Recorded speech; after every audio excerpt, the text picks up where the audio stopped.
What's going on, guys? Welcome in. I am Kadarius Washington, and this is the Women's Basketball Rundown. Be sure to like, comment, and subscribe, and be sure to click the notification bell to be notified of when I post again, because half of the time I don't even know what I'm posting. And also follow me on Twitter and on Blue Sky at CW Talk Sports. That's CWTALKS Sports. Now, listen, folks, the college basketball season is over. We crowned our champion on Sunday. The WNBA season is banging at the door. The WNBA draft is on Monday. But boy, oh boy, oh boy, did we get some transfer portal news on yesterday.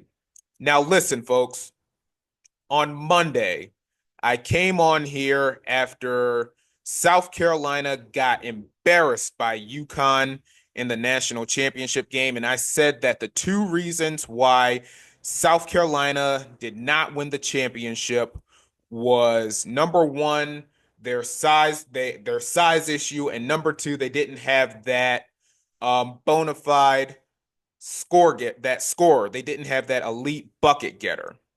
And I said that South Carolina heading into next season was going to be in the championship conversation because Dawn Staley has a tendency to make a big splash in the transfer portal.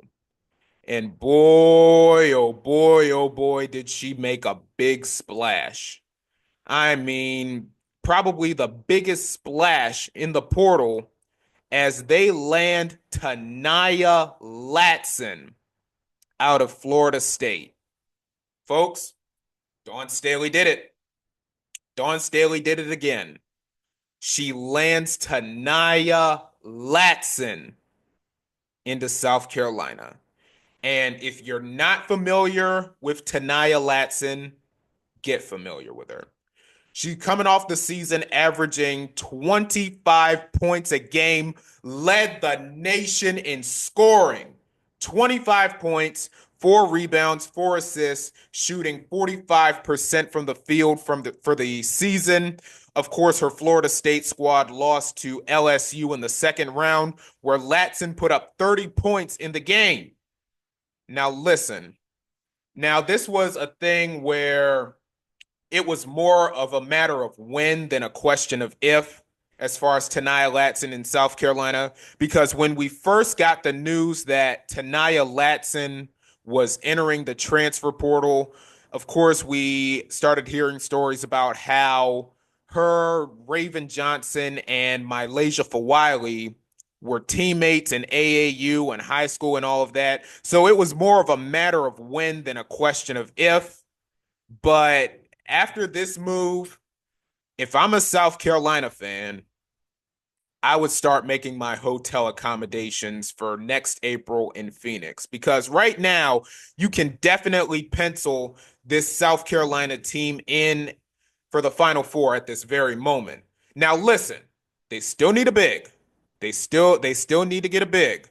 But I have a feeling that Dawn Staley is not done in the portal and that she's going to land her big. And I'll tell you this, if and when South Carolina lands that big, you can go ahead and pencil them in to cut down the nets next year because this South Carolina team is going to be incredible. Tanaya Latson, you get the news yesterday that Raven Johnson is returning for her final year of eligibility. You still got Wiley, you still got Chloe Kitts, you got Maddie McDaniel, you still got Joyce Edwards, you've got what's her name? Ashlyn Watkins, who's going to be returning at some point. Now, listen, Sakima Walker did enter the transfer portal as a do not contact and a grad transfer.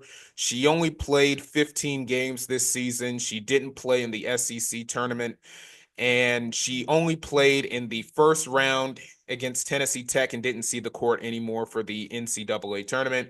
But I'm interested to see where she lands up. She's been dealing with lower leg injuries, so that's a player who I'm going to be watching as far as the portal is concerned. But this South Carolina team, and especially if and when they get their big, along with their recruits in McKeer and McDowell and Ayla McDowell, buckle up, Buttercup, because this South Carolina team is going to be a force to be reckoned with. Other big transfer portal news. Olivia Miles from out of Notre Dame has a new home as she commits to TCU, coming off a season averaging 15, 5, and 5 and shooting 48% from the field. And of course, her Notre Dame squad losing to TCU, where she registered 10 points in 23 minutes. Now, I know I saw a lot of jokes, a lot of KD jokes talking about if you can't beat them and join, if you can't beat them, join them. But this is an incredible pickup for Mark for our good little buddy Mark Campbell at TCU. I mean, this is Mark Campbell's game. I mean, from the time that he's been there, I don't think he's done a lot of recruiting. He's been mostly building his teams through the portal. And of course, we know about what happened last season with Haley Van Lith getting her out of the portal and far exceeding just about anybody's expectations, going all the way to the Elite Eight and ultimately running into the buzzsaw that was UConn. But this is an incredible get for TCU. I like Miles in the setup, and of course, you get the news that Talia Parker is also joining her, I believe, from out of A&M, if I'm not mistaken, either A&M or somewhere. I forget where she's coming from. And then you got a report saying that Kylie Watson from out of Notre Dame is expecting to join her. So this TCU team, they're going to be pretty good. They're going to be in pretty good shape heading into next season as far as that's concerned. And of course, Miles confirming the news last night on TNT. So that's good all the way around for TCU. And also, Coach Yo, she's doing it big in the transfer portal as well, landing Tiana Thompson from out of Ole Miss and also getting Danny Carnegie from Georgia, who averaged 15 points a game. And then you've got Avery Howell from Southern California committing to Washington. She averaged 7 points a game last season. And you've got Rory Harmon from Texas announcing that she will be returning for her fifth season. So the transfer portal and these commitments, they're getting rolling here as we progress in this transfer portal season. And of course, as we get ready for the WNBA draft. All right, an interesting story here. So UConn, they made their return to Gamble Pavilion a couple of days ago for their championship rally. And Gino Auriemma had an interesting comment during the rally saying, quote, most other players, if you win one national championship, they build a statue for you outside the building. But at UConn, they won't even let you get to the back of the bus. Now, a few things to unpack with this statement. Number one, he's not wrong when coming from a UConn standpoint because who are you going to give a statue? Who are you going to give a statue to? You've got so many so many players that's led you to a championship, so many national players of the year, players, most outstanding players. I mean, look at the UConn most outstanding players for their championship runs. You got Rebecca Lobo in 1995, who also won National Player of the Year. You got Shea Ralph in 2000, Swin Cash in 2002, and Sue Bird won National Player of the Year that year. Diana Taurasi in 03 and 04, with Taurasi winning National Player of the Year in 03. Tina Charles in 2009. Maya Moore was National Player of the Year that year. Maya Moore in 2010. Tina Charles was National Player of the Year. Brianna Stewart in 2013, 14, 15, and 16. And mind you, she was National Player of the Year in 14, 15, and 16. And then you've got AZ Fudd just on Sunday with other National Players of the Year. Jennifer Rosati in 1996, Carol Walters in 97, Maya Moore again in 2011, and Paige Beckers in 2021. Who are you giving a statue to? I mean, that is a heck of a lot of statues going as far as UConn is concerned. And another thing too about these comments, apparently these comments from Gino made South Carolina fans livid because they believe that this was somewhat of a shot at Asia Wilson and her statue at South Carolina. Now, listen, I get it because it's more than just a championship, really, for Asia Wilson at South Carolina. Because when she was coming out of high school, I mean, she had her pick of the litter of schools that she wanted to go to. She ended up staying home at South Carolina as she is a South Carolina native. Her first year there, they go to the Final Four. Her junior year, they win the national championship, and of course, the rest is history. And this was a program where before Asia Wilson got there, they only made it to the Elite Eight once in the tournament, and that was back in 2002. And of course, you get the story of Asia's grandmother growing up during segregation and not being allowed to step foot on South Carolina's campus. Now, listen, I kind of understand why South Carolina fans would feel this way, but at the same time, I don't think this was a direct shot at South Carolina. I really don't. And another thing, too, this is always how Gino's been. He's always made comments like this. I mean, my goodness, you wonder where Diana Taurasi gets it from. But this is always how Gino's been. I mean, at the same time, when you win 12 national championships, you can do whatever the heck you want to do. But I don't think this was a direct shot at South Carolina. But it was very interesting story for me as far as UConn and Gino Auriemma is concerned. All right, WNBA draft. I got another little preview for you here. So, Dallas, they're going to be picking 5 times in this WNBA draft. They got the first pick. They got pick number 12, 14, 27, and 31. Seattle, they're going to be picking number 2, number 26, 29, and 34. Washington, they got pick number 3, 4, 6, 23, and 32. Golden State, they're going to be picking 5, 17, and 30. Connecticut got the 7th pick, the 8th pick, and the 25th pick. The Sparks, they got picks number 9, 21, and 28. Chicago got the 10th pick, the 16th pick, and the 22nd pick. Minnesota has the 11th pick, the 15th pick, the 24th pick, and the 37th pick. You got Vegas with 2 picks, picks number 13 and 35. Atlanta with 18 and 36. Indiana having 19, 20, and 33. You've got New York with only 1 pick, and that's literally, I believe, the last pick in the draft at number 38. And the Phoenix Mercury have no draft picks to this point. Now, looking at the WNBA teams and what they need, I think right now, Phoenix, New York, Atlanta, Vegas, they're all veteran teams along with Indiana and Minnesota. So those are veteran teams who I really don't think need all that much in the draft. You've got Washington and Connecticut who are in full-blown rebuilds. So if you're a rookie, that would be a pretty good spot for you to land there. And then, of course, you've got Chicago, Los Angeles, and Golden State with the 3 picks, and then Seattle with the 4, and then Dallas with the 5. Now, listen, from looking at what each team needs in the draft, I say Indiana, I say they still need a big. I mean, once they get their big, they're going to be in good shape there. I would kind of like to see a big go to Minnesota in one of those 4 picks but at the same time, they are a physical team as it is. They're definitely a high volume shooting team from what I've seen.